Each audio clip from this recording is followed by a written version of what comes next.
Well, hey guys, about 3 years ago I watched a video by Corey Beavers where he had taken a puko knife, just a blank blade, and wrapped the handle with jute twine and epoxy. And it turned out really nice. It looked really good. I've been wanting to try it for a while, so I finally made a knife blade, and instead of using epoxy, I used fiberglass resin. And the knife come out looking pretty well. Something that I learned about the fiberglass resin is I had no idea it would shrink. It shrunk up probably about a 32nd on the front, so it kind of drew the handle back, and on the butt it shrunk up about a 16th. Another thing I learned too is I need to make my tang a little bit longer so I have something to wrap the string around. I ended up having to fill it back in with some more resin, because as I was wrapping it, the string fell off of it and left a big air pocket back here.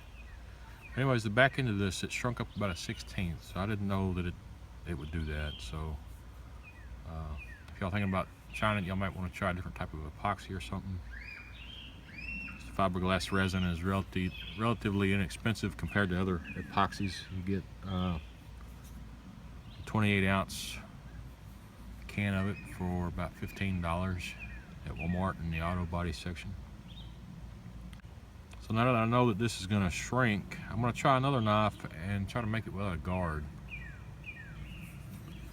I made another little knife blade to experiment with, and I forgot to mention I made this, just turn that on my lathe so it would give me something to hold the knife with. So I can chuck it up in my drill and turn the drill to spool the jute onto the knife handle.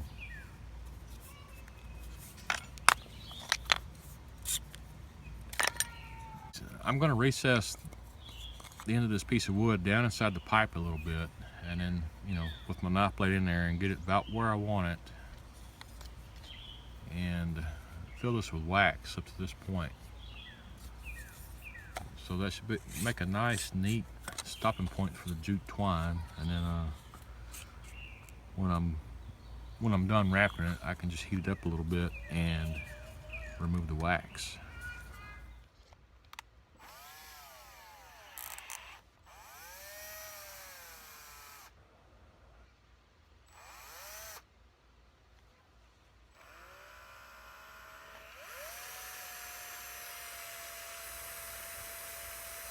I don't think I'm going to get it much more centered than that, so I'll go ahead and pour the wax in.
Maybe I shouldn't use that at all.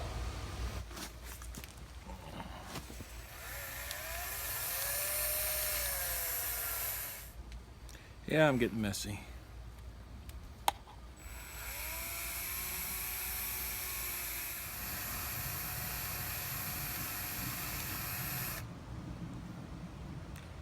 That's probably more than I need, but it's always better to err on the side of caution, especially when doing something like this, because if you don't have enough, you can't really go back and change it.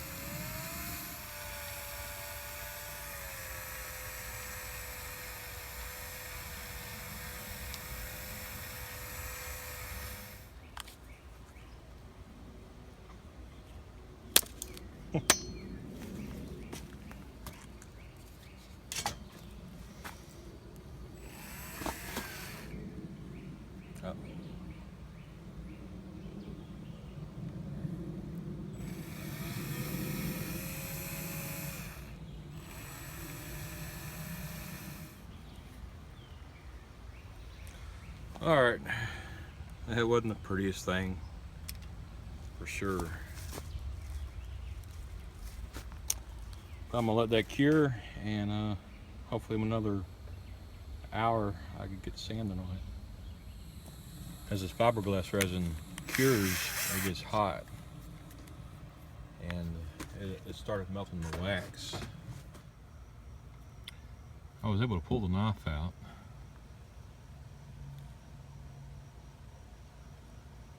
And once it's sanded down, that'll look okay. Unless there won't be a guard on this knife. It got warm enough that it melted the wax that was around the blade, so I was able to slide the knife right out.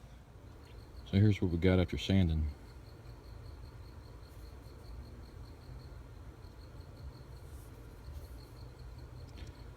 Got quite a few air pockets in it. I believe it has more than the other knife had.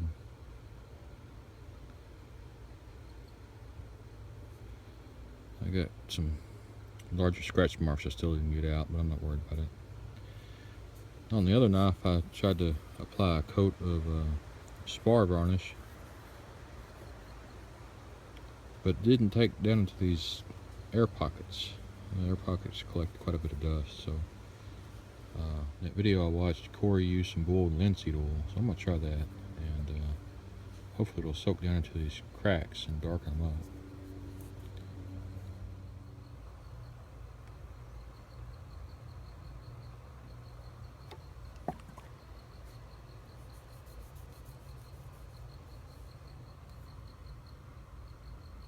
Oh, it really brings the color out.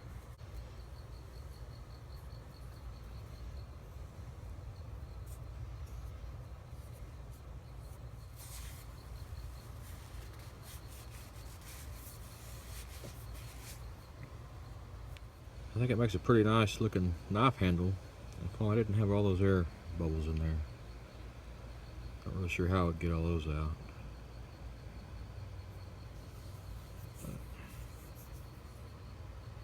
Thought it would be a good little carving knife.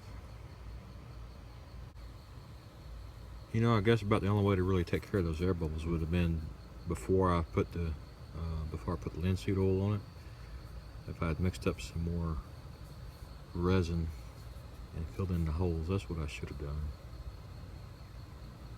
Oh well.